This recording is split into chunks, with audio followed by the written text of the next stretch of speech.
So welcome students with the third episode. आज जो हम बात कर रहे हैं, हम अपने थर्ड एपिसोड में अपने नेक्स्ट चैप्टर की बात करेंगे, that is about the banking. So normally हमने अपने प्रीवियस जो हमने अभी तक सिलेबस जो कवर किया, आपने प्रीवियस एपिसोड्स अगर हमारे देखे होंगे तो हमने अपने एपिसोड्स में अभी तक लेसन नंबर 1 को कवर अप किया है, जिसमें सर्कुलर फ्लो ऑफ इनकम और डिफरेंट क्लासिफिकेशंस ऑफ गुड्स की बात की थी। इसके साथ ही हमने लेसन नंबर 4 यानी कि हमने मनी की बात की, जहां पे हमने सारी चीजें डिस्कस कर दी हैं। आज हम यूनिट सेकंड के जो पार्ट लेसन सेकंड है इसमें, तो हम उसकी बात करने वाले हैं, जिसमें हम बात करने वाले हैं बैंकिंग की। सो एज यूजुअल इस जो आज के एपिसोड में हम कवर करने वाले हैं वो दो चीजें करेंगे कि कमर्शियल बैंक के फंक्शंस और हमारे सेंट्रल बैंक के functions. So let's start the video. अपने लेक्चर को स्टार्ट करें। इससे पहले कि हम आगे बढ़ें, बेटा आप लोग अपनी कॉपी पेंसिल निकाल लें, जो आपने रफ कॉपी बनाई है या जो अपनी फेयर कॉपी मेंटेन कर रहे हैं उस पर ये सब कुछ लिखें। बुक्स को अपनी ओपन कर लें। आप वीडियो को स्लो करके भी देख सकते हैं। सो नॉर्मली अगर बात करें स्टार्टिंग विद द बैंकिंग, तो डेफिनेटली आप सारे बच्चे जानते हैं कि बैंक क्या होता है। That is the bank is nothing, it is an apex institutions और institutions which gives the facilities of the monetary terms. तो मॉनेटरी जितना भी देख रेख रखता है, एक ऐसा अपेक्स इंस्टीट्यूट है। एक्चुअली इंस्टीट्यूट होता है, बैंक क्या होता है, it is just an institute, एक ऐसा इंस्टीट्यूट जो कि मॉनेटरी टर्म्स देखता है, यानी पैसों का देख रेख रखता है। जितनी भी सर्कुलेशन होती है उन पे पूरी नजर रखता है, उनको हम लोग कहते हैं बैंक। सो नॉर्मली अगर बात करें तो बैंक को हम फर्दर दो हिस्सों में डिवाइड कर रहे हैं। आप दो पार्टीशंस कर सकते हैं। सबसे पहला जो आता है हमारा आता है कॉमर्शियल बैंक, और इसी के साथ हमारा दूसरा आता है सेंट्रल बैंक। रिमाइंड दैट, मैं आपको बता दूं, जिस तरह से मैं आपको कहता हूं इसी तरह से मैं भी अपनी कॉपीज को निकाल के बिल्कुल लिखता हूं। आप देख लें, मैंने यहाँ पे लिखा कॉमर्शियल बैंक और यहाँ पे लिखा सेंट्रल बैंक। इसी तरह से आप भी अपनी कॉपी निकाल लें। जैसे जैसे ये लेक्चर चलता जाएगा ये कॉपी में डिटेलिंग हम भरते जाएंगे। अब बात कर रहे हैं सर हम बैंक्स की, तो हमने कहा कि बैंक एक ऐसा इंस्टीट्यूट है जो कि मॉनेटरी जो भी हमारी सर्कुलेशन होती है या मनी सप्लाई होती है उनके थ्रू ही हमें मिलती है या हम उनके वर्किंग में करते हैं। सर्कुलर फ्लो ऑफ इनकम में भी आपने देखा होगा कि हमारे 2 या 3 सेक्टर मॉडल के बीच में फाइनेंशियल मार्केट थी। अब फाइनेंशियल मार्केट क्या होती है, जो कि पैसे को सर्कुलेट करती है, यानी कि अगर कहीं से कोई भी सेक्टर हमारी लीकेज या विड्रॉल ऑफ मनी करता है from the circular flow of income, तो उस चीज को इंजेक्ट करने का काम फाइनेंशियल मार्केट करती है। रिमाइंड दैट फाइनेंशियल मार्केट में बहुत सारी और भी चीजें आती हैं, लाइक फॉरेन एक्सचेंज रेट आता है या फॉरेन मार्केटिंग आती है या कोई और चीजें आती है। उसी में एक बैंक भी जो है फाइनेंशियल मार्केट का एक हिस्सा रहता है। यानी एक मार्केट है, उसमें बहुत सारी शॉप्स हैं, उन शॉप में से एक शॉप जो होगी वो बैंक होगी, और वो शॉप्स कौन सी हैं, फाइनेंशियल मार्केट की। तो फाइनेंशियल मार्केट की बात करें तो वो लॉन्ग कंसेप्ट बनेगा। उसी की हम एक शॉप की बात करें जिसको हम बैंक कहते हैं या बैंकिंग कहते हैं। आप सब बच्चे बैंक के बारे में जानते हैं। आपके नियर बाय भी बहुत सारे बैंक्स आपने देखे होंगे। बहुत से बैंक जो प्राइवेट भी होते हैं और गवर्नमेंट भी होते हैं, और आपने आरबीआई का नाम भी सुना होगा। मेजर वे में अगर बात करें तो बैंक को हमने क्लासिफाई किया है 2 डिफरेंट एस्पेक्ट्स में। एक होता है हमारा कमर्शियल बैंक, एक होता है सेंट्रल बैंक। सो आज हम जो पहले स्टार्ट कर रहे हैं that is about the commercial bank. So commercial bank क्या होता है, अब देख लें अपने बुक्स में डेफिनेशन ये लिखी हुई है that commercial bank is an institution which perform the functions of accepting deposit, granting loan and making investment with the aim of earning profit। तो अपने प्रॉफिट को अर्न करने के लिए वो क्या करता है, अपने एक्सेप्ट करता है डिपॉजिट, लोन ग्रांट करता है और साथ ही साथ मेक इन्वेस्टमेंट भी करता है या करवाता है। सो अगर आपकी बुक में ये डेफिनेशन नहीं है, आपकी बुक की डेफिनेशन भी सही होगी। आप कौन सी बुक पढ़ रहे हैं वो अलग है, अलग अलग एडिशंस में अलग अलग डेफिनेशन है। So don't be worry about that. जब भी आपको कमर्शियल बैंक की डेफिनेशन आती है तो आप कुछ भी लिख सकते हैं। आपको बस ये जरूर होगा that commercial bank is also an institution, और वो ऐसा इंस्टीट्यूशन जो 2 काम जरूर करता है। पहला काम करता है accepting deposit and second one is advancing loan. साथ ही साथ वो इन्वेस्टमेंट मेकिंग भी करता है ताकि वो प्रॉफिट अर्न कर पाए। सो हम अगर बात करें कमर्शियल बैंक की, तो कमर्शियल बैंक्स की बात करें तो वो बैंक्स होते हैं जहां पे हम पब्लिक के लिए इजी टू एक्सेस रहता है, यानी हम अपने पैसे जमा करवाएं और पैसे निकाल सकते हैं। यानी बैंक हमें फैसिलिटी देता है कि वो आपका डिपॉजिट जो है वो एक्सेप्ट करता है और साथ ही साथ वो क्या करता है, लोन भी आपको प्रोवाइड करवाता है। और definitely make sure comment box में आप जरूर अपने पेरेंट्स से पूछ के लिखें कि आपके नियर बाय बैंक कौन सा है, और जो आपके नियर बाय बैंक आपको दिखेंगे वो सारे के सारे कमर्शियल बैंक्स होंगे। या आप एक और काम कर सकते हैं, आपका ये टास्क है, अपनी कॉपी पे जरूर लिख लें एग्जाम्पल के तौर पे, जो आपको बुक्स तो मिल जाएंगे बट आप फिर भी नियर बाय बैंक्स को अपनी लिस्ट में डालें, कमेंट बॉक्स में डालें, मैं आपके नाम के साथ उसको जरूर पढ़ूंगा कि क्या आपको कमर्शियल बैंक की नॉलेज है या नहीं। सो कमर्शियल बैंक की नॉलेज क्या हुई कि सर ऐसा इंस्टीट्यूशन जो हमें क्या करता है, एक्सेप्टिंग डिपॉजिट करता है और एडवांसिंग लोन प्रोवाइड करता है। अब इसी का जो मेन क्वेश्चन आता है that is about the functions of commercial bank. Remind that commercial bank को लेके हमारे दो क्वेश्चंस बनते हैं, एक बनता है फंक्शंस ऑफ कमर्शियल बैंक और दूसरा क्वेश्चन आता है क्रेडिट क्रिएशन। क्योंकि 2020 में क्रेडिट क्रिएशन को हटा दिया गया है डिलीटेड सिलेबस में, तो हम करेंगे सिर्फ क्या, अपना फंक्शंस ऑफ कमर्शियल बैंक। तो नॉर्मली अगर फंक्शंस की बात करें, मैं ब्रॉडली थोड़ा जाऊंगा, बच्चा थोड़ा डिटेल में जाएंगे हम इस चीज को करने के लिए। शायद आपकी बुक्स में ये नहीं देखने को मिले TR में, बट मैं आपको नॉलेज जरूर देना चाहता हूं, क्योंकि इन फ्यूचर जैसे आपके पेरेंट्स बैंक से डील करते हैं, आप भी बैंक से डील करें और आपको इस चीज की नॉलेज हो। सो नॉर्मली अगर बात करें हम लोग, तो हम कहते हैं फंक्शंस ऑफ कमर्शियल बैंक में, तो हमारा सबसे पहला मेन फंक्शन जो आता है बैंक का, that is about the accepting deposit and advancing loan.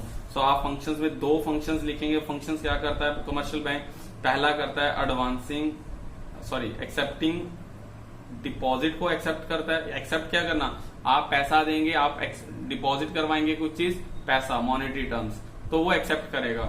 और दूसरा आपको एडवांसिंग लोन, नाम ही क्लियर है, एडवांस में लोन दे देना, मतलब आपका पैसा नहीं है वहां पे बट फिर भी वो आपको पैसा दे रहा है, और उस पैसे देने को क्या कहते हैं, लोन। तो हम कहते हैं क्या होता है एक्सेप्टिंग डिपॉजिट, नाम से अगर क्लियर करें, पहला पॉइंट जो functions of commercial bank, that it is the one of the most important functions of commercial bank.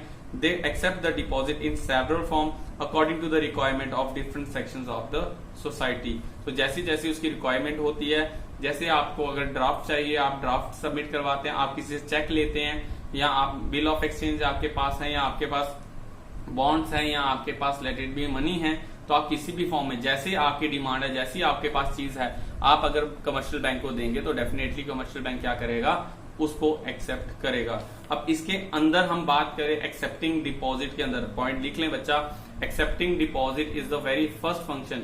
अब फर्स्ट फंक्शन के आगे आप लिखेंगे ए पार्ट। अब क्या क्या एक्सेप्ट करता है, सबसे पहले एक्सेप्ट करता है वो डिमांड डिपॉजिट, जैसे कि हमने पीछे चैप्टर में भी पढ़ा, demand deposit C+DD+OD। What the DD stands for, अगर आपको नहीं समझ है तो बेटा आप प्रीवियसली एपिसोड जरूर देखें, उसमें मेजरमेंट ऑफ मनी सप्लाई की हमने जब बात की थी, उसमें हमने कहा था कि मेजरमेंट तभी होती है जब बैंक के पास that is a currency held with public and demand deposit, मैंने वर्ड किया डिमांड डिपॉजिट, वो डिपॉजिट जो हमारे कमर्शियल बैंक के पास होता है। तो अब एक्सेप्ट क्या करता है, हम वही डिमांड डिपॉजिट की बात करें। सो डिमांड डिपॉजिट क्या होता है, that refers to those deposit which are repayable by the banks on demand. नाम ही क्लियर है, जो कि वो वापस दे देता है जब उसकी डिमांड होगी। डिमांड की डिपॉजिट, जब आप डिपॉजिट तो करवा लो, जब आपको उसकी चीज की डिमांड होगी आप उस पैसे को विड्रॉ कर सकते हैं, या बैंक आपको वो रीपे करेगा। स्पेशली जो डिमांड डिपॉजिट होता है ये बिजनेसमैन स्टार्टअप करते हैं, यानी उनके अकाउंट में होता है, इसको हम करंट अकाउंट डिपॉजिट भी कहते हैं। लिख लें प्लीज, कॉपी लेके लिख लें। आप अगर छूटता है, कोई चीज समझ नहीं आती, उसको रिवाइंड करें वीडियो को।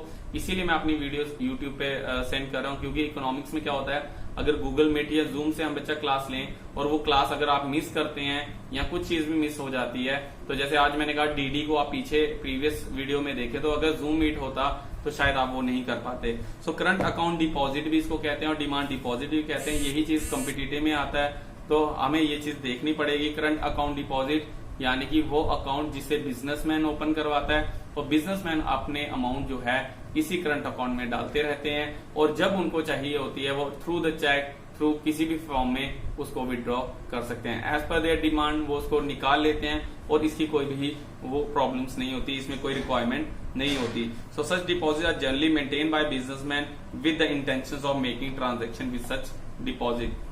ये क्यों पैसा रखा जाता है, ट्रांजैक्शन के टाइम पे ऐसे पैसे को बिजनेसमैन यूज करता है। Second one, that they can be withdrawn up by cheque without any restriction. इस पे कोई रिस्ट्रिक्शंस नहीं है, आपके पास पैसा है, आपकी डिमांड है, जब आपको डिमांड चाहिए, जब आपको पैसा चाहिए, आपकी एक लिमिट बनती है। आप अकाउंट्स के अगर स्टूडेंट, तो आपको समझाया गया होगा लिमिट्स क्या होती है, इसके रिगार्डिंग में अलग से आपको वीडियो दे दूंगा। लेकिन अगर बात करें तो लिमिट्स बनाई जाती हैं। अगर 10 लाख की लिमिट आके आप पैसा नहीं है, आप डिमांड डिपॉजिट करते हो, आप पैसा तो है, आपके डिपॉजिट है, तो आप डिमांडिंग करते हो तो आपको वो यूटिलाइज करने का मौका मिलता है without any restrictions. And bank do not pay any interest on these account.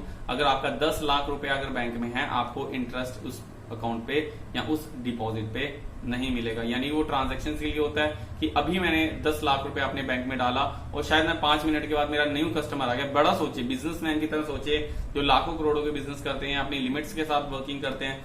एक आदमी आता है, उनको 10 लाख रुपए देता है और वो डिपॉजिट हो जाता है, या कोई एनईएफटी करता है या डायरेक्टली कैश देता है, तो वो अगर डिपॉजिट करवाते हैं और विद इन 5 मिनट्स अगर वो 10 लाख निकाल लें तो ये फैसिलिटीज उनके पास अवेलेबल है। बट ऐसे डिपॉजिट्स पे बैंक आपको कोई भी इंटरेस्ट जो है वो नहीं देगा। सेकंड बात करें एक्सेप्टिंग डिपॉजिट, बैंक क्या एक्सेप्ट करता है? That is a fixed deposit और द टाइम डिपॉजिट्स। आपके पेरेंट्स से फिक्स्ड डिपॉजिट एफडी, नाम मम्मा से पूछें कि मम्मा हमने एफडी करवाई है या टाइम डिपॉजिट करवाया है। ये भी हमने मेजरमेंट ऑफ मनी सप्लाई में करा था M3 मेथड में, M1 प्लस टाइम डिपॉजिट और द फिक्स्ड डिपॉजिट। तो मैं जरूर रिकमेंड करूंगा आप प्रीवियस वीडियो मेरी जरूर देखें, एपिसोड 2 जरूर देखें। एपिसोड 3 में अगर हम फिक्स डिपॉजिट और टाइम डिपॉजिट की बात कर रहे हैं, तो जो भी डिपॉजिट पेरेंट्स 1 साल के लिए 5 साल के लिए डिपॉजिट करवाते हैं, टाइम पीरियड के लिए या फिक्स करवा देते हैं, इसको वो निकाल नहीं सकते, विड्रॉ नहीं कर सकते सर्टन पीरियड ऑफ टाइम तक के लिए, वैसे डिपॉजिट्स को भी बैंक क्या करता है? एक्सेप्ट करता है। और ऐसी एफडी जो आपके पेरेंट्स ने करवाई है, जिस भी बैंक में करवाई है, वो कमर्शियल बैंक के पास है और ऐसे ही कमर्शियल बैंक्स अपने फंक्शंस करता है। सेकंड बात करें, third one is there accepting deposit में तीसरा पॉइंट जो हम बात करें that is about the saving deposit. नाम ही क्लियर है, सेविंग अकाउंट आपने सुना होगा। सेविंग डिपॉजिट वो डिपॉजिट होती है जो ओपन होती है, आप कभी भी विड्रॉ कर सकते हैं। बट रिमाइंड दैट इसमें चेक के थ्रू जो पैसा निकाला जाएगा या आप विड्रॉ करते हैं, इसमें एक सर्टेन रिस्ट्रिक्शंस रहती है। जैसे आपके पेरेंट्स जानते हैं, आप ये वीडियो के बाद अपने पेरेंट्स से जरूर डिस्कस करें। अगर आप 50,000 से ज्यादा अमाउंट या 50,000 अमाउंट भी विड्रॉ करते हैं तो उसके साथ आपका पैन कार्ड या आधार कार्ड लिंक होना चाहिए, दिया होना चाहिए। बट अगर 49,000 आप विड्रॉ करते हैं, उसमें आप नॉर्मली फॉर्म भर के चेक करके भी दे सकते हैं। सो इसमें कुछ सेवरल रिस्ट्रिक्शंस होती हैं। उन रिस्ट्रिक्शंस में ये मतलब नहीं आप पैसा निकाल नहीं सकते, बट उनको निकालने के कुछ सर्टेन रूल्स होते हैं। सो एक्सेप्टिंग डिपॉजिट की बात करें तो मेन फंक्शंस क्या करता है हमारा commercial bank? The very first one is accepting deposit. नाम ही क्लियर है कि डिपॉजिट को एक्सेप्ट करता है। बच्चा अगर आपकी बुक्स में ये चीजें नहीं है, मैं डेफिनेशंस भी कर देता हूँ, बोल रहा हूँ, आप इसको स्लोली लिख भी सकते हैं। सो सेविंग डिपॉजिट्स क्या होता है? These deposits combined features of both current account and fixed deposit. ये दोनों अकाउंट्स का फेवरेट होता है। And the depositors are given cheque facilities to withdraw money from their account, but some restrictions are imposed on number and amount of withdrawals in order to discourage frequently use of saving deposit। तो इस पे क्या किया जाता है कि saving को आप, वो सेविंग अकाउंट नाम ही क्लियर है कि आपकी सेविंग के लिए वो चीज की गई है। तो अगर आपकी सेविंग के लिए वो चीज की गई है तो वो आपको रिस्ट्रिक्शंस करते हैं ताकि आप ये ना हो फ्रीक्वेंटली आप अपना पैसा निकाल लें। अगर आपके पास रिस्ट्रिक्शंस होंगी तो डेफिनेटली आप कुछ पैसा उसमें वापस रहने देंगे और आपकी सेविंग बरकरार रहेगी। इसी तरह से अगर दूसरी बात करें that is about the advancing of loans, यानी कि आप लोन एडवांस प्रोवाइड करवाता है। कौन करवाता है? Commercial bank. This is a second feature. तो एक्सेप्टिंग डिपॉजिट के अंदर 3 फीचर्स मैंने आपको बताए। करंट अकाउंट डिपॉजिट जिसको हम डिमांड डिपॉजिट कहते हैं, उसके बाद हमने इसके बाद फिक्स डिपॉजिट और टाइम डिपॉजिट की बात की, and then after saving deposit. अब बात करें second features of commercial bank, that is about the advancing loan. Advancing loan की अगर बात करें तो आपको लोन जो है वो एडवांस में दिया जाता है। So the deposit received by bank are not allowed to remain idle. So after keeping the certain cash reserve, the bank is given to need borrower and interest is charged from them.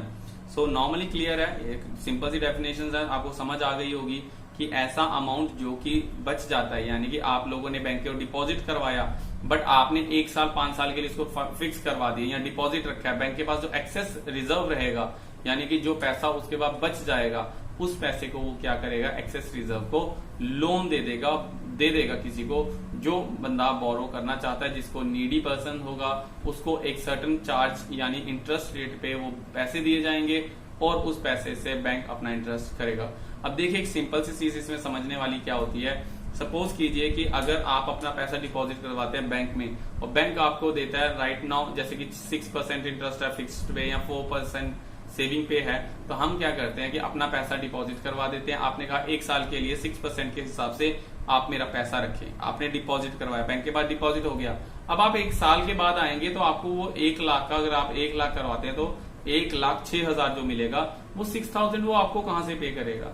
Obviously वो क्या करेंगे, bank उसी जो आपने money को save किया था उसी पैसे को लेके वो लोन प्रोवाइड करवाएंगे और उस पे 14% इंटरेस्ट चार्ज करेंगे।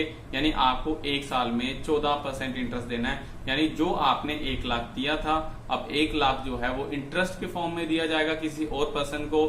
आपको वो 1,06,000 देंगे, बट जिसको उन्होंने लोन पे दिया था 1 साल के बाद वो आदमी 1,14,000 उनको वापिस देगा 14% के हिसाब से।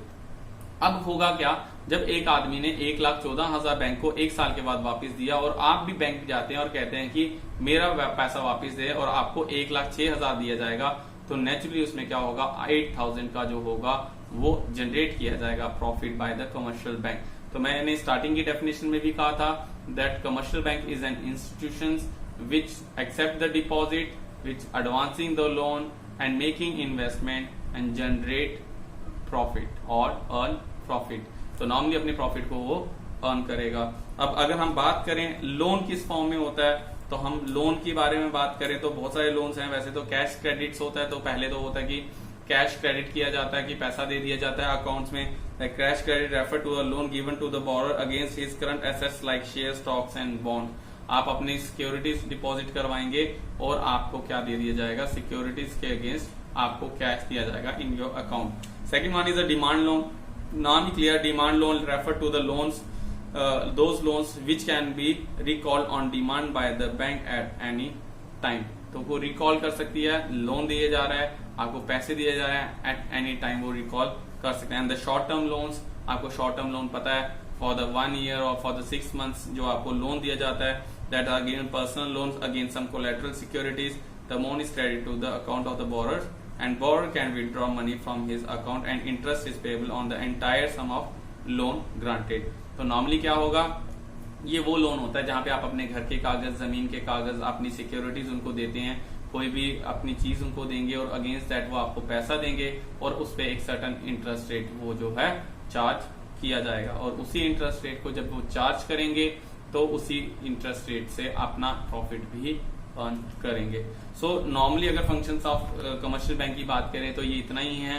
सो 2 मेन फंक्शंस है, that is about accepting deposit and advancing loan. अगर आपको TRJN की न्यू एडिशन में शायद ये नहीं है तो डोंट वरी, आप इस वीडियो के थ्रू डेफिनेशन लिख सकते हैं, अदरवाइज आपको नोट्स हम अपने प्रोवाइड करवा देंगे। फ्रेंड्स, ये हमारे नोट्स बनाए हुए हैं, तो मैं अपने नोट्स जो है डेफिनेटली आपको डिस्ट्रीब्यूट भी करूंगा जल्दी ही, जैसे ही ये लॉकडाउन पीरियड खत्म होगा। फिलहाल आप अपनी कॉपीज मेंटेन करें और ये सारी की सारी डेफिनेशंस लिख लें। फिर भी अगर आपको कहीं प्रॉब्लम आती है, you can make us a call, आप कॉल भी कर सकते हैं, व्हाट्सएप आप कर सकते हैं और ये सारी चीजें कर सकते हैं। आदर डाल लीजिए, अब ऑनलाइन क्लासेस इसी तरह से चलने की। अब बात करते हैं सेंट्रल बैंक की, तो मूव ऑन करें विद द सेंट्रल बैंक। तो बच्चा सेंट्रल बैंक क्या होता है, that is the apex institution, या एक ऐसा इंस्टीट्यूशन जो पूरा गवर्न करता है कंट्री को। यानी पूरी कंट्री में जितना पैसा सर्कुलेट हो रहा है, जितनी मॉनेटरी सर्कुलेशन हो रही है, वो सारी की सारी RBI के थ्रू की जाती है। और RBI क्या होता है, RBI की अगर बात करें तो RBI क्या है, that's the central bank is an apex body that control, operate, regulates and directs the entire banking and monetary structure of the country. So ये डेफिनेशन है इसकी, मैं फिर से रिपीट कर दूं, that is the apex body that control करता है, ऑपरेट करता है, रेगुलेट करता है, मतलब रेगुलेट समझते हो ना कि कम और ज्यादा करता है, and directs the entire body banking and monetary structure of the country. Country के जितने मॉनेटरी स्ट्रक्चर्स है उनको ये देखता है। तो ये कंट्री का एक ही बैंक होता है। जैसे फेडरल बैंक के नाम सुने होंगे आपने, फेडरल बैंक ऑफ शिकागो, या हमारे दूसरे बैंक की बात करें RBI, हमारे कंट्री का जो RBI जो है सेंट्रल बैंक है, ये एक गवर्नमेंट बैंक होता है और इसमें क्या होता है, आप लोग कुछ भी डिपॉजिट नहीं करवा सकते, यानी आपका इससे कोई लेना देना नहीं होता। ये डायरेक्टली कमांड करता है ऑन द कमर्शियल बैंक्स। जितने भी कमर्शियल बैंक्स है वो इनसे कांटेक्ट में रहते हैं और कमर्शियल बैंक के आप कांटेक्ट में रहते हो। समझने के लिए आप ये समझ लीजिए, सबसे नीचे आप रहेंगे, आपके ऊपर कमर्शियल बैंक रहेगा, कमर्शियल बैंक के ऊपर RBI, और आप और RBI के बीच में आप दोनों एक दूसरे से क्या नहीं कर सकते, कांटेक्ट नहीं कर सकते। आप दोनों के बीच में कौन रहेगा, आप दोनों के बीच में, यहाँ पे अगर आप हैं और यहाँ पे RBI, तो आप दोनों के बीच में रहने वाला है कमर्शियल बैंक। सो आपकी डीलिंग कमर्शियल बैंक से होती है और कमर्शियल बैंक डील करता है with RBI and with the public. So normally अगर फंक्शंस की बात करें तो इसमें 5 मेन फंक्शंस जो हैं उसके बारे में हम डिस्कस करेंगे आज की इस वीडियो में, इसके एपिसोड में। So let's start the functions of central bank. तो सेंट्रल बैंक के अगर फंक्शंस की बात करें तो very first one is the currency authority और bank of issues. Currency authority की बात करें तो ये तो सारे ही जानते हैं बच्चा कि इशूइंग नोट्स भी हम कह सकते हैं इसको, कि जितने भी आपकी बुक में अगर इशूइंग नोट्स हैं या करेंसी अकाउंट्स हैं या करेंसी अथॉरिटी है या बैंक ऑफ इश्यूज हैं, तो ये एक ही मतलब होता है। इसमें मतलब होता है कि जितने भी आपके 500, 1000, 2000, वैसे 1000 का भी नोट नहीं है, जब पुराने थे बिफोर डिमोनेटाइजेशन, तो जितने भी ये जो नोट्स थे, जो भी ये सर्कुलेशन थी, ये सारे के सारे कौन देता था? ये करता था आरबीआई। और आज भी आरबीआई ही करती है। आप अपने नोट्स को देखें, अपनी करेंसीज को देखें, उस पर सिंपली लिखा होगा रिजर्व बैंक ऑफ इंडिया, यानी कि एक अथॉरिटी है, ऐसी अथॉरिटी जो सारे की सारे नोट्स को इशू करती है। यानी जितना भी अगर नोट करेंसीज आपके हाथ में आएगी, वो सारी की सारी कहां से आएगी? आपकी आएगी आरबीआई के थ्रू। बट 1 रुपए का नोट, 1 रुपी नोट जो होता है वो आरबीआई नहीं करती, क्योंकि फाइनेंस मिनिस्टर या फाइनेंस डिपार्टमेंट को भी वो थोड़ा रिस्पेक्ट देते हैं। तो इसीलिए 1 रुपी का जो नोट होता है उसी को सिर्फ फाइनेंस मिनिस्ट्री जो है वो पब्लिश करती है। रिमेनिंग जो आपके जो सारे कॉइन्स, जितने भी आपके नोट्स, वो सारे के सारे इश्यूज करती है सेंट्रल बैंक। तो ये सबसे पहला काम क्या है, फंक्शंस क्या करती है वो, की इशूइंग नोट्स। सेकंड बात करें बैंकर टू द गवर्नमेंट, ये गवर्नमेंट का बैंक है, यानी कि आपका बैंक कौन सा हुआ? आपका बैंक आरबीआई है, सॉरी आरबीआई नहीं कह रहा, जेके बैंक है, आपका पीएनबी है, आपका कैनरा बैंक है, आपका एचडीएफसी बैंक है, ये सारे आपके बैंक हैं। आप क्या करते हैं, जब भी आपके पास पैसा ज्यादा हो जाता है, आप कहाँ चले जाते हैं? इन्हीं बैंक्स में, कमर्शियल बैंक में जाते हैं। और अगर आपको पैसा चाहिए अपनी सिक्योरिटी के अगेंस्ट, तो आप कहाँ जाते हैं? आप चले जाते हैं कमर्शियल बैंक्स में। बट अगर गवर्नमेंट को पैसा चाहिए, गवर्नमेंट ने पैसा देना है या पैसा लेना है, लेट इट बी, अगर गवर्नमेंट ने रफाल डील्स की और गवर्नमेंट के पास इतना पैसा नहीं था कि वो रफाल पेमेंट्स कर पाती, तो अगर उसको पैसे की रिक्वायरमेंट होती तो वो डेफिनेटली किसके पास जाती? आरबीआई के पास। और अगर गवर्नमेंट के पास पैसा बहुत ज्यादा आता है, लेट इट बी हमसे कोई परचेजिंग लेता है और हमारा एक्सपोर्ट बहुत ज्यादा होता है, और वो जो पैसा अगर गवर्नमेंट अपना सेव करना चाहती है, तो वो कहाँ रखेगी? वो रखेगी अपनी आरबीआई। तो आरबीआई हमारा नहीं, वो गवर्नमेंट का बैंक है। Second one is a banker to the government. The Reserve Bank of India act as a banker, agent and a financially adviser to the central government and all the state government. पहले इसको expect Jammu and Kashmir, remind that, पहले इसमें Jammu and Kashmir included नहीं था, but इसी 370 खत्म होने के बाद अब हमारा जो है, हमारा भी गवर्नमेंट जो है अब आरबीआई के अंडर आ गई है। सो नॉर्मली करें तो it maintain a current account for keeping their cash balances, it accept the receipts and make payment for the government, it also give loans and advance to the government for the temporary periods. तो आप इन चीजों को लिख लें तो आपको easy हो जाएगा कि किस तरह से बैंकर टू द गवर्नमेंट काम करता है। नहीं भी लिखेंगे, अगर आपके पास और भी बुक्स हैं या आपके पास कोई मटेरियल है, तो आप उन मटेरियल्स के थ्रू भी ये चीजें लिख सकते हैं। Next one is a bankers bank and supervisor. तो यानी कि ये बैंक जो है सुपरविजन का काम करता है, यानी सुपरवाइजर का काम करता है। आप सुपरवाइजर काम करें, बैंकर्स बैंक, इसको कहते हैं बैंकर्स बैंक, बैंकों का बैंक। अब ये कमर्शियल बैंक है, इनका बैंक कौन होगा? यानी अगर कमर्शियल बैंक ने कहीं पैसा देना है, अपना डिपॉजिट रखना है, अगर सपोज कीजिए लाखों लोग मिलके एक बैंक के पास, जो आपके नियर बाय बैंक है, वहां पे अगर 1-1 करोड़ डिपॉजिट करवाते हैं आज, तो उसके पास कई सारे करोड़ रुपया हो जाएगा। पर इतना पैसा वो कैश होल्ड नहीं कर पाएगा, तो वो अपने हेडक्वार्टर देगा, हेडक्वार्टर में ज्यादा हो जाएगा, तो उनके पास भी एक बैंक होता है बैंकर्स बैंक, यानी कि आरबीआई जो होगा वो बैंकों का बैंक रहेगा। आसान सी भाषा में बैंकों का बैंक, यानी कमर्शियल बैंकों का बैंक कौन होगा?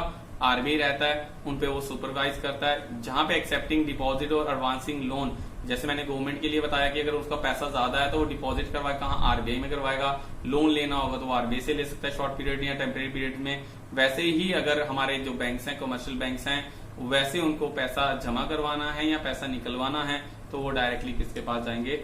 आरबीआई के पास। सो आरबीआई के पास क्या होगा? वो वहां जाके अपना जो है पैसा सारा का सारा डिपॉजिट करवाएंगे। नेक्स्ट अगर बात करें, that is about the credit control. अब ये क्या करता है? एक और काम करता है, controller of money supply and the credit, यानी कि जितने भी मनी जो हमारे सर्कुलेट होती है, जितनी भी मनी जो सप्लाई होती है इकोनॉमी में, वो सारी की सारी सप्लाई जो है कंट्रोल करता है आरबीआई। यानी कि अगर आपके पास इकोनॉमी में पैसा कम है, through their instruments, quantitative and qualitative instrument, इसका नेक्स्ट टॉपिक है that how RBI controls the credit. Credit जो है या मनी सप्लाई को किस तरह से कंट्रोल करता है, वो अपने 2 इंस्ट्रूमेंट से करता है। इस इंस्ट्रूमेंट्स के बारे में हम अपने एपिसोड 4 में डिटेल बात करेंगे। नेक्स्ट टॉपिक जो रहेगा वो लास्ट टॉपिक होगा, इसमें ही हम बात करें कंट्रोलर ऑफ मनी सप्लाई। तो क्रेडिट मनी सप्लाई जो है हमारी उसको कंट्रोल करता है, आरबीआई का ये भी फंक्शंस बनता है, और वो किस तरह से करता है वो हम अपनी नेक्स्ट वीडियो में एपिसोड में करेंगे। आप स्टे ट्यून रहे हमारे वीडियोस में, तो डेफिनेटली आपको नेक्स्ट वीडियो में आपको देखने को मिलेगा कि किस तरह से आरबीआई जो है मनी सप्लाई को कंट्रोल करता है। मनी सप्लाई कंट्रोल करने का कंट्रोल क्या होता है, जब चाहिए ज्यादा तो वो ज्यादा फ्लो करेगा, जब कम चाहिए तो कम कर देगा। तो वो कैसे कंट्रोल करेगा उसके बारे में हम नेक्स्ट पढ़ेंगे, बट ये इसका फंक्शन है कि वो क्या करता है, controller of money supply and credit. Then after अगर इसके बारे में बाद में बात करें, that custodian of foreign exchange reserve. जितना भी फॉरेन रिजर्व आते हैं, जितने भी फॉरेन रिजर्व आते हैं वो सारे के सारे रिजर्व की कस्टडीज, कस्टोडियन क्या होता है, कस्टडी में रखना, किसी कस्टडी में आएंगे। अब let it be Rafale deal हुई तो ऑब्वियसली कोई भी हमारा गवर्नमेंट एम्प्लॉय बैग्स या कोई ब्रीफकेस भर के नहीं यहाँ से लेके गए। उन्होंने क्या किया, उन्होंने सिंपली एक काम किया, आरबीआई ने उनके सेंट्रल गवर्नमेंट यानी कि रशिया की जो गवर्नमेंट थी उनके सेंट्रल बैंक में डायरेक्टली ट्रांसफर कर दिए। तो वैसे ही कस्टोडियंस ऑफ फॉरेन रिजर्व, वैसे ही जो पैसा बाहर से डॉलर्स आते हैं और जो यहाँ से डॉलर्स जाते हैं, ये हमारा लेसन नंबर 10 और 11 इस पे रहेगा, तो हम उसके बारे में डिटेल पढ़ेंगे और फिर से हम अपनी जब रिविजन करेंगे तब आपको ये पॉइंट समझ आएगा कि कस्टोडियन ऑफ जो हम बात कर रहे हैं फॉरेन एक्सचेंज रिजर्व्स की, वो किस तरह से होता है। सो गाइज आज हम 2 चीजें पढ़ी हैं हमने, that is about the commercial bank के फंक्शंस और सेंट्रल बैंक के फंक्शंस। इन दोनों फंक्शंस को आप प्लीज रिकैप्चुलेट करें। एक वीडियो के बाद मैं अपने बच्चों के साथ पॉडबीम क्लास भी लेता हूँ। आप पॉडबीम आई होप आपने अब इंस्टॉल कर लिया होगा, आपको कोई दिक्कत नहीं होगी। अगर दिक्कत है आप वहाँ पे डिस्कस करें। अपार्ट फ्रॉम दैट हम अपने नेक्स्ट वीडियो में आपके साथ जरूर डिस्कस करेंगे। सो अब बात करते हैं अपनी बुक्स की। तो बुक्स आपने ले ली हैं, तो अब जो नेक्स्ट वीडियो होगी वो हम करेंगे about the money supply and rates, किस तरह से कंट्रोल करता है। Thank you.